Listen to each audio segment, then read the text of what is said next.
아침 일찍 수고 많으십니다. 문익환 목사님 올해 20주기를 맞아서 그 추모하는 행사 중에 하나로 그 남북이 회고 모임을 하기로 했습니다. 그런데 용정에서 만나서 서로 회고 모임을 하기로 했는데 통일부가 이거를 제가 며칠 전에 통일부 장관한테 질의를 했는데 협조를 하겠다고 얘기를 했거든요. 그런데 지금까지 봐서는 전혀 협조가 안 되고 있어서 우리 문익환 목사님을 추모하는 단체인 통일맞이에서는 정부의 이런 비협조적인 태도에 대해서 오늘 이 자리에서 입장을 밝히기로 했습니다. 그래서 지금 가족이신 우리 문성군 선생님과 우리 통일맞이 이사장님이신 이창복 선생님과 이사인 제가 이렇게 여러분께 성명서를 낭독해 드리겠습니다. 정부는 늦봄 문익환 20주기 추모 남북 공동 회고 모임을 제한 없이 허용하라. 북의 최고 지도자가 신년사에서 남북 관계 개선을 주장하고 박근혜 대통령도 통일 대박론을 제기하는 등 어느 때보다 남북 관계 개선의 기대감이 높아지고 있다. 이런 상황에서 지난 1월 15일 북한 민화협에서 늦봄 문익환 목사 서거 20주기를 맞아 문익환 목사의 고향인 중국 용정에서 남북 공동 회고 모임을 갖자는 제안을 해왔고, 이에 사단법인 통일맞이는 남북 공동 회고 모임의 일정을 2월 24일부터 25일까지로 확정하고 이를 통일부에 신고하였다. 남북 이산가족 상봉이 합의되고 남북 고위급 접촉이 이루어지는 이 중대한 남북관계 변화의 변곡점에서 정부는 충격적으로 통일맞이 늦봄 문익환 목사 기념사업회 이사장인 이창복을 비롯한 몇몇 참가자에 대해 사실상 불허 방침을 통보해왔다. 주제하듯이 늦봄 문익환 목사는 남과 북 그리고 해외에서도 추앙받는 민주화운동의 지도자요 통일운동의 선구자이다. 늦봄은 평생을 민주주의와 통일을 위해 헌신하셨으며 그 업적을 빌려 노벨 평화상 후보로 추천되기까지 하였다. 그런 분의 20주기를 맞아 남북이 공동의 추모 행사를 갖는 것은 당연한 일이며, 이는 기본적으로 인도주의와 인권에 관한 상황이다. 남북 관계에서 인도주의 우선 원칙을 앞세우고 있는 박근혜 정부가 민족적 지도자인 고인을 추모하는 행사를 제안한 것은 누구가 보더라도 비인도적인 서사이며 사람이 도리를 다하지 못하게 하는 반인권적인 행태이다. 박근혜 정부는 늦봄 문익환 목사 서거 20주기 공동 회고 모임을 제한 없이 허용해야 한다. 늦봄 문익환 목사 기념사업회인 통일맞이를 대표하는 이창복 이사장의 추모 모임 참여를 제한하겠다는 정부의 발상은 사실상 이 행사를 자체를 파탄시키려는 것과 다름없다. 특히 불허의 근거는 6.15 남측 위원회 상임대표직도 겸임하고 있는 이창복 이사장이 지난 7월 중국 북경에서 남북 해외 6.15 위원장들이 참가하는 6.15 공동위원장단 회의를 통일부 허락 없이 참가한 것을 들고 있는데, 이는 참으로 치졸한 발상이 아닐 수 없다.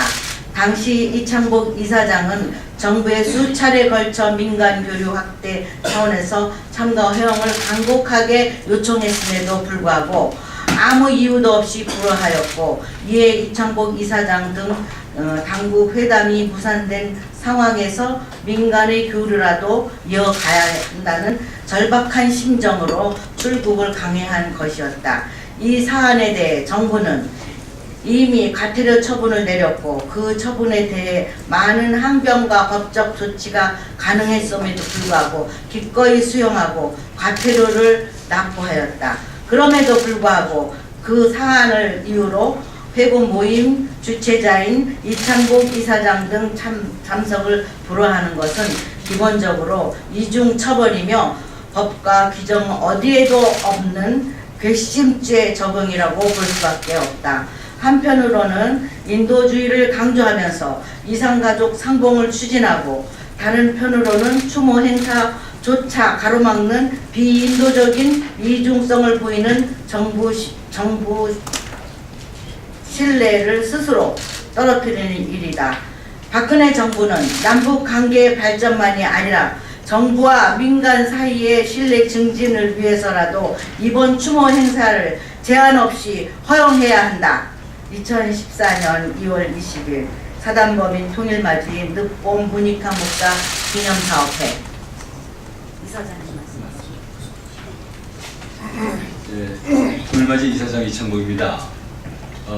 이 당사자라서 말씀드리기에는 거북한 점도 없지 않으나 한두 말씀 좀 드리고자 합니다. 평소에 저는 통일운동은 그 정부와 민간이 서로 상호 보완해 가면서 활동할 때 효율적인 활동을 할 수 있다고 생각해 왔었습니다. 또 그렇게 할 때 실제로 성공한 점도 없지 않아 있었습니다. 이런 점에서 보면은 우리 민간 통일운동 차원에서 이제 이루어지는 사업들을 정부가 이제 제한하고 간섭하는 것은 옳은 일이 아니라고 생각합니다. 이것은 고쳐야 한다고 생각합니다. 다음으로 말씀드리고 싶은 것은 용정 문익환 목사님 회고 모임 자체는 통일맞이 사업입니다.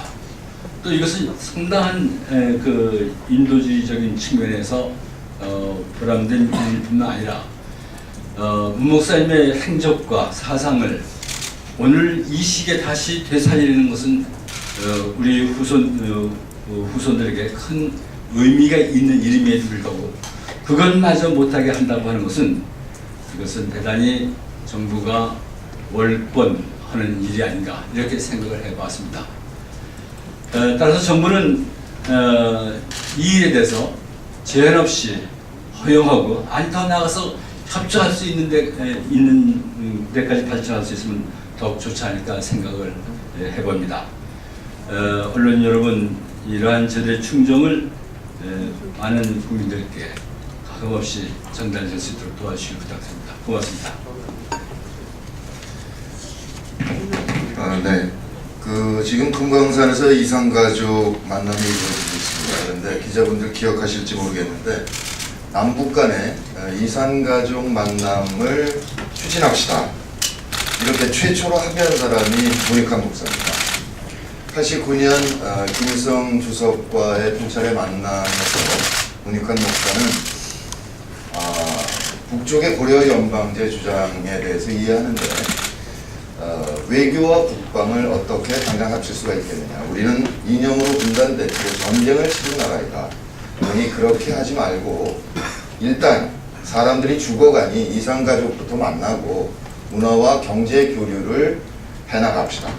그렇게 하면 남북의 국민들 사이에 통일의 필요성에 대한 인식이 높아지고 열기가 생기면서 더 높은 단위의 합의까지 이루어져 나가지 않겠는가.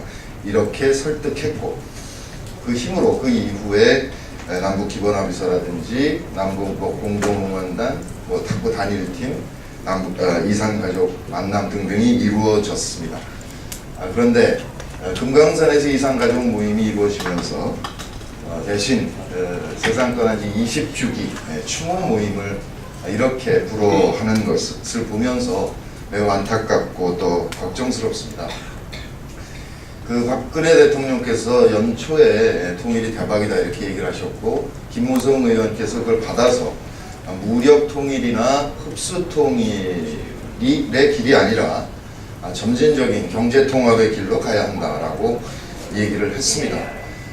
지금 미국이 동북아에 관심을 쏟기 시작하면서 미국과 중국 사이에 샌드위치가 돼 있다는 이 외교적 곤경을 벗어나야 되고, 또 하나는 OECD 사무국에서 예측했습니다마는 2030년에 한국의 잠재 경제 성장률은 0%일 것이다. 이런 경제적인 질곡으로부터 탈출구를 마련하기 위해서라도 남북관계 개선이 필요하다라고 인식한 것이라면 박근혜 정부가, 그렇다면 여기에는 여야는 물론이고 관과 민 없이 모두 달려들어서 함께 노력을 해야 된다고 생각합니다. 그 일을 위해서 맨 먼저 해야 되는 것은 역사를 인정하는 일입니다. 박정희 대통령 시절 실사 공동성명, 89년 문익환 목사와 김일성 주석의 회담, 그리고 91년 남북 기본합의서, 2000년 6.15 선언, 그리고 2007년 14선언을 온전히 인정하고 그 바탕 위에서 출발할 때 남북관계 개선은 빨라질 것입니다. 이런 점에서 정부의 뜻이 정말 민족사의 앞날을 이끌어 나가겠다는 의지인 것인지, 아니면 국내 정치에 남북관계를 이용하겠다는 것인지 무척 걱정스러울 수밖에 없습니다. 지금 월요일부터 일정이 잡혀 있었던 것이기 때문에 정부 당국은 지금이라도 이창복 의장이나 이승환 정책위원장의 용종 방문을 허용해 줄 것을 강력하게 촉구합니다. 질문 있으시면.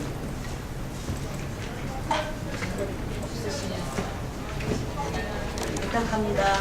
네, 고맙습니다.